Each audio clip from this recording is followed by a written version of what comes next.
வாளறிவு ஊடக நண்பர்களுக்கு வணக்கம்.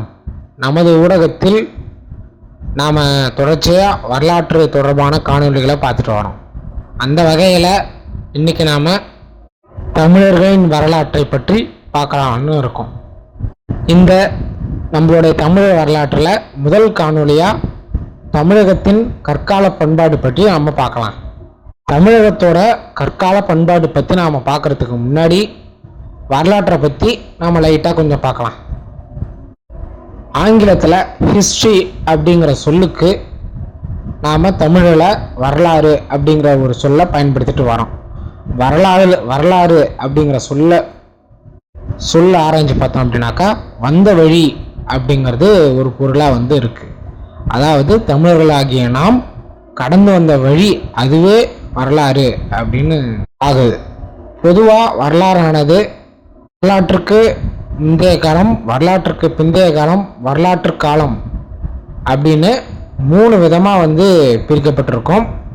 இந்த வரலாற்றுக்கு முந்தைய காலம் அப்படிங்கிறது உலக தோற்றம் முதல்ல இருந்து கற்காலம் முடியும் வரையிலான காலம். இந்த காலத்தில் மனிதர்கள்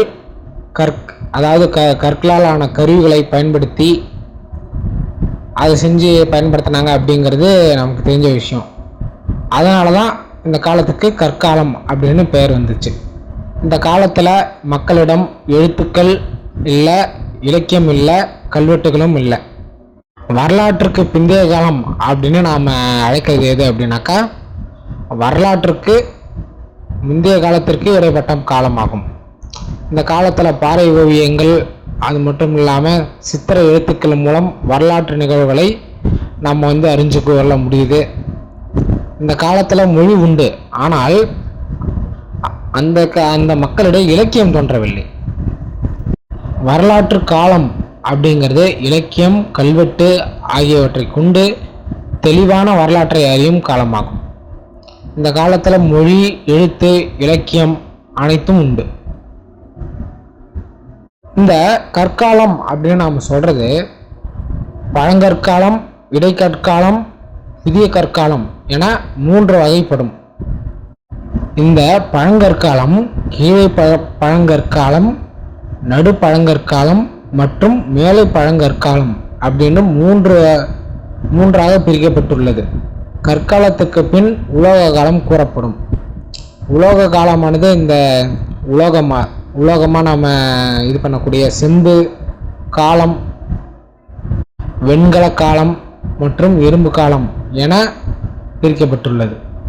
தமிழ்நாடு அரசின் 9ஆம் வகுப்பு சமூக அறிவியல் நூலில் தமிழ்நாட்டுடைய பழைய கற்காலமானது கிமு 20 லட்சம் முதல் கிமு 8000 வரையும், இடைக்காலமானது கிமு 8000 முதல் கிமு 1300 வரையும், புதிய கற்காலமானது கிமு 2000 முதல் கிமு 1000 வரையும், இரும்பு காலமானது கிமு 1300 முதல் கிமு 300 வரையும் என வகைப்படுத்தப்பட்டுள்ளது.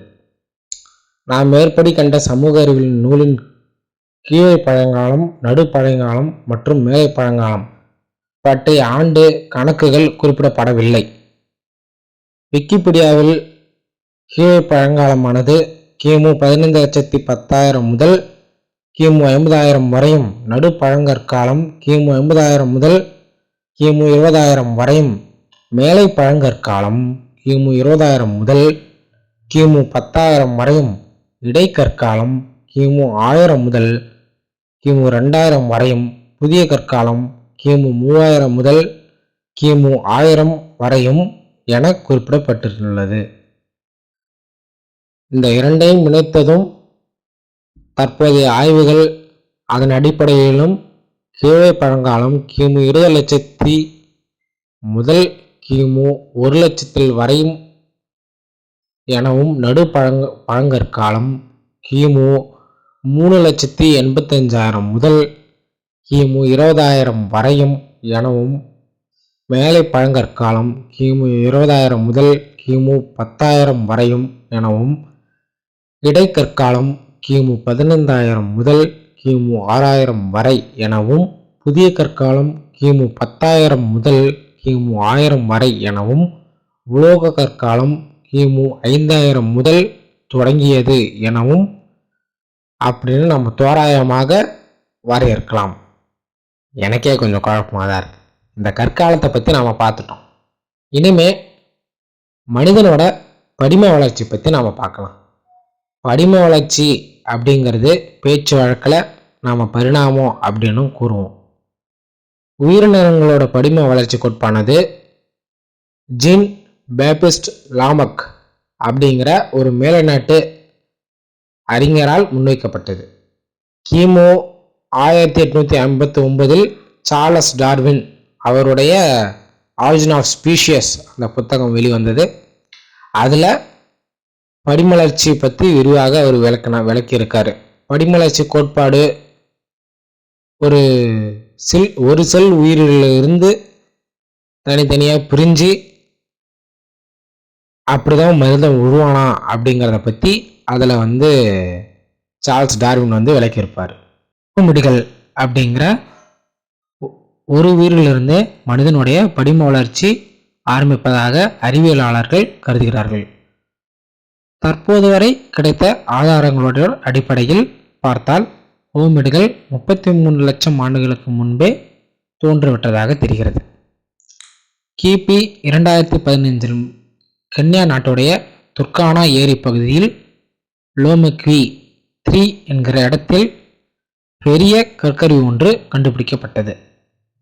அதனுடைய வயது 33 லட்சம் ஆண்டுகளாக இருக்கக்கூடும் என கணக்கிடப்படுகிறது.